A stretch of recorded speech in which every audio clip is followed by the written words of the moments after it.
नमस्कार दोस्तों।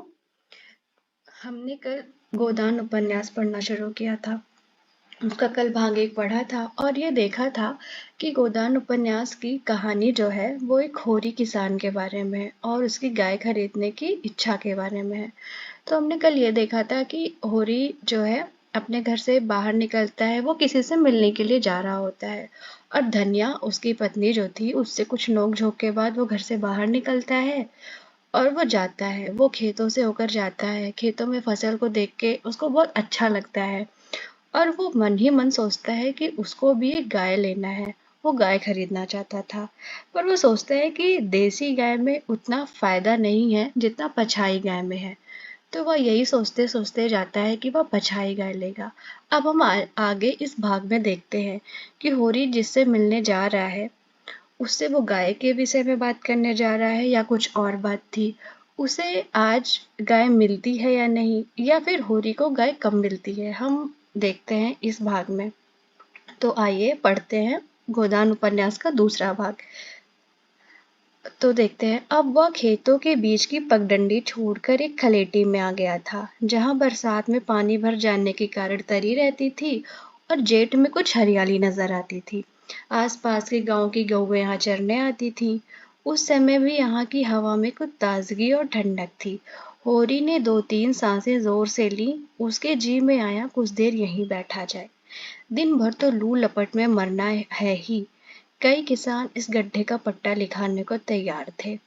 अच्छी रकम देते थे, पर ईश्वर भला करे राय साहब का कि उन्होंने साफ कह दिया यह जमीन जानवरों की चराई के लिए छोड़ दी गई है और किसी भी दाम पर ना उठाई जाएगी।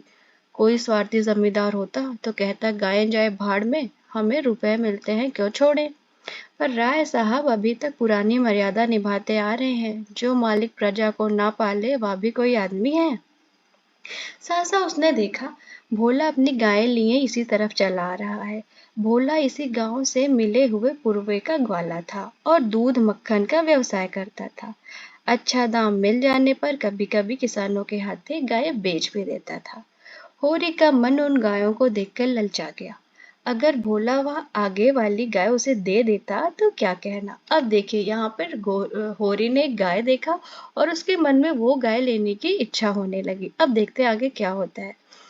रुपए आगे पीछे देता रहेगा। वह जानता था कि घर में रुपए नहीं है, अभी तक लगान नहीं चुकाया जा सका था, विशेषर साह का देना भी बाकी है, जिस पर आने सूद जिस पर आने रुपए का सूद चढ़ रहा है। लेकिन दरिद्रता में जो एक प्रकार की अदूरदर्शिता होती है, वह निर्लज्जता जो तकाजे गाली और मार से भी भयभीत नहीं होती। उसने उसे प्रोत्साहित किया। बरसों से जो साध मन को आंदोलित कर रही थी, उसने उसे विचलित कर दिया।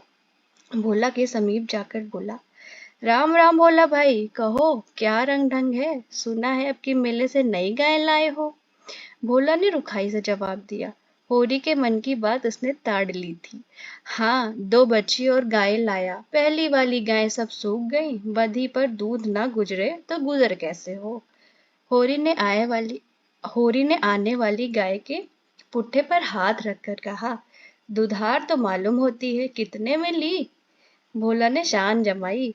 अब की बाजार बड़ा तेज रहा महतो, इसके 80 रुपए देने पड़े, आंखें निकल गई। 30-30 रुपए तो दोनों कलेरों के दिए, तिस पर गाहक रुपए का 8 सेर दूध मांगता है। बड़ा भारी कलेजा है तुम लोगों का भाई, लेकिन फिर लाए भी तो वह माल कि यहाँ 10-5 गांव में भी किसी के पास निकलेगी नहीं। भोला पर नशा चढ़ने लगा। तारीफ का नशा होता ही ऐसा है। बोला, राय साहब इसके 200 रुपए देते थे, दोनों कलोरे के 50-50 रुपए, लेकिन हमने ना दिए। भगवान ने चाहा तो 100 रुपए इसी बयान में पीट लूंगा। इसमें क्या संदेश है भाई, मालिक क्या खा के लेंगे, नजराने में मिल जाए तो भले ले लें। यही तुम ही लोगों का गुर्दा है कि अंजुली भर भर रुपए तकदीर के भरोसे गिन देते हो। यही जी चाहता है कि इसके दर्शन करता रहूं। धन्य है तुम्हारा जीवन कि गौओं की इतनी सेवा करते हो। हमें तो गाय का गोबर भी मयस्सर नहीं। गिरस्थ के घर में एक गाय भी ना हो तो कितनी लज्जा की बात है। साल के साल बीत जाते हैं, गोरस के दर्शन नहीं होते। घरवाली बार बार कहती है, भोला भैया से क्यों नहीं कहते, मैं कह देता हूँ, कभी मिलेंगे तो कहूँगा। तुम्हारे स्वभाव से बड़ी प्रसन्न रहती है, कहती है ऐसा मर्द ही नहीं देखा, जब बात करेंगे नीची आंखें करके, कभी सिर नहीं उठाते। भोला पर जो नशा चढ़ रहा था उसे इस भरपूर प्याले ने और गहरा कर दिया। बोला, भला आदमी वही है जो दूसरों की बहू बेटी को अपनी बहू बेटी समझे, जो दुष्ट मेहरिया की ओर ताके उसे गोली मार देना चाहिए। या तुमने लाख रुपए की बात कह दी भाई। बस सज्जन वही जो दूसरों की आबरू को अपनी आबरू समझे। जिस तरह मर्द के मर जाने से औरत अनाथ हो जाती है, उसी तरह औरत के मर जाने से मर्द के हाथ पांव टूट जाते हैं। मेरा तो घर उजड़ गया, मैं तो कोई एक लोटा पानी देने वाला भी नहीं। बात यह है कि गत वर्ष मतलब पिछले वर्ष भोला की स्त्री जो थी वो लू लग जाने से मर गई थी। यह होरी जानता था, लेकिन 50 बरस का खंखड़ भोला भीतर से इतना स्निग्ध है या वह नहीं जानता था। स्त्री की लालसा उसकी आंखों में सजल हो गई थी। होरी को आसान मिल गया, उसकी व्यवहारिक कृषक बुद्धि सजग हो उठी। पुरानी मसल झूठी थोड़ी है, बिन घरनी घर भूत का डेरा, कहीं सगाई ठीक क्यों नहीं कर लेते। ताक में हूं मैं तो, पर जल्दी कोई फंसता नहीं। 150 खर्च करने को भी तैयार हूँ, जैसी भगवान की इच्छा। अब मैं भी फिक्र में रहूंगा, भगवान चाहेंगे तो जल्दी घर बस जाएगा। बस यही समझ लो कि उबर जाऊंगा भैया। घर में खाने को भगवान कह दिया बहुत है। 4 पसेरी रोज दूध हो जाता है, लेकिन किस काम का। मेरे ससुराल में एक मेहरिया है, 3-4 साल हुए उसका आदमी उसे छोड़कर कलकत्ते चला गया। बेचारी पिसाई करके गुजर कर रही है। बाल बच्चा कोई नहीं, देखने सुनने में अच्छी है, बस लक्ष्मी समझ लो। भोला का सिकुड़ा हुआ चेहरा जैसे चिकना गया।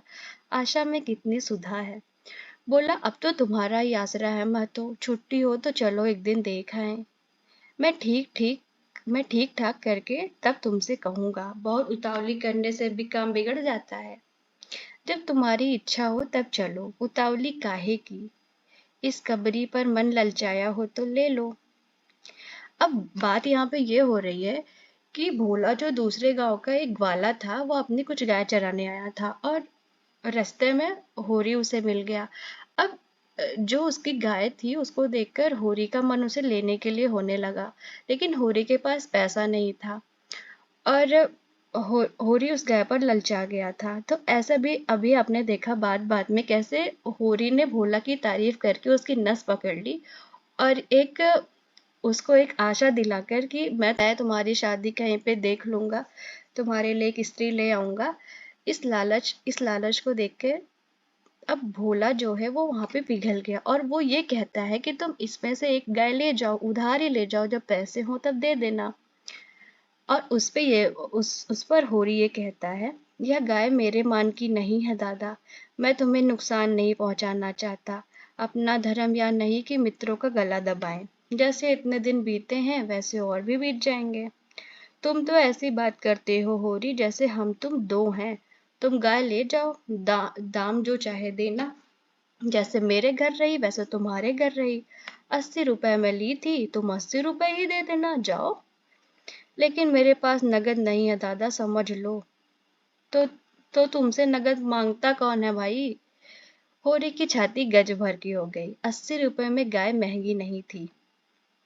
ऐसा अच्छा डील डॉल, दोनों जून में 6-7 सेर दूध, सीधी ऐसे कि बच्चा भी दूल्हे। इसका तो एक एक बाछा 100-100 का होगा।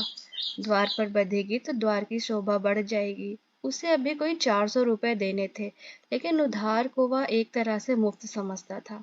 कहीं भोला की सगाई ठीक हो गई तो 1-2 साल तो वह बोलेगा भी नहीं। सगाई ना भी हुई तो होरी का क्या बिगड़ता है। यही तो होगा, भोला बार बार तगादा देने आएगा, बिगड़ेगा, गालियां देगा। लेकिन होरी को इसकी ज्यादा शर्म ना थी। इस व्यवहार का वह आदी था। कृषक के जीवन का यह प्रसाद है। भोला के साथ वह छल कर रहा था और यह व्यापार उसकी मर्यादा के अनुकूल था। अब भी लेन देन में उसके लिए जो लिखा पढ़ी होने और ना होने में कोई अंतर न था। सूखे बूढ़े की विपदाएं उसके मन को भी बनाए रहती थी। ईश्वर का रौद्र रूप सदैव उसके सामने रहता था। पर यहाँ छल उसकी नीति में छल ना था, या केवल स्वार्थ सिद्धि थी, और या कोई बुरी बात ना थी। इस तरह का छल तो वह दिन रात करता रहता था। घर में 2-4 रुपए पड़े रहने पर भी महाजन के सामने कस्में खा जाता था कि 1 पाई भी नहीं है। सन को कुछ गीला कर देना और रोई में कुछ बिनौले भर देना उसकी नीति में जायज था। और यहाँ और यहाँ तो केवल स्वार्थ न था, थोड़ा सा मनोरंजन भी था। बुड्ढों का बुडबस हास्यास्पद वस्तु है, और ऐसे बुड्ढों से अगर कुछ ऐंठ भी लिया जाए तो कोई दोष पाप नहीं। भोला ने गाय की पगहिया होरी के हाथ में देते हुए कहा, ले जाओ महतो, तुम भी याद करोगे, ब्याते ही 6 सेर दूध ले लेना। चलो मैं तुम्हारे घर तक पहुंचा दूं, शायद तुम्हें अनजान समझकर रास्ते में कुछ दिख करे। अब तुमसे सच कहता हूँ, मालिक 90 रुपए देते थे, और उनके यहाँ गऊओं की क्या कदर। मुझसे लेकर किसी हाकिम हुक्काम को दे देते। हाकिम को गऊ की सेवा से मतलब, वह तो खून चूसना भर जानते हैं। जब तक दूध देती रखते, फिर किसी के हाथ बेच देते। किसके पल्ले पड़ती कौन जाने। रुपया ही सब कुछ नहीं है भैया, कुछ अपना धर्म भी तो है। तुम्हारे घर आराम से रहेगी तो, या ना होगा कि तुम आप खाकर सो रहो और गऊ भूखी पड़ी रहे। उसकी सेवा करोगे, चुमकारोगे, गऊ हमें आशीर्वाद देगी। तुमसे क्या कहूँ भैया, घर में चंगुल भर भी भूसा ना रहा। रुपए सब बाजार में निकल गए। सोचा था महाजन से कुछ लेकर भूसा ले लेंगे, लेकिन महाजन का पहला ही नहीं चुका। उसने इनकार कर दिया। इतने जानवरों को क्या खिलावें, यही चिंता मारे डालती है। चुटकी चुटकी भर खिलाऊं तो मन भर रोज का खर्च है। भगवान ही पार लगाए तो लगे। होरी ने सहानुभूति के स्वर में कहा, तुमने हमसे पहले क्यों नहीं कहा, हम एक गाड़ी भूसा बेच दिए। भोला ने माथा ठोक कर कहा, इसीलिए नहीं कहा भैया कि सबसे अपना दुख क्या रहूं। बांटता कोई नहीं, हंसते सब हैं। जो गायें सूख गई हैं उनका गम नहीं, पत्ती सत्ती खिलाकर जिला लूंगा। लेकिन अब तो यह रातें बिना नहीं रह सकती। हो सके तो 10-20 भूसे के लिए दे दो।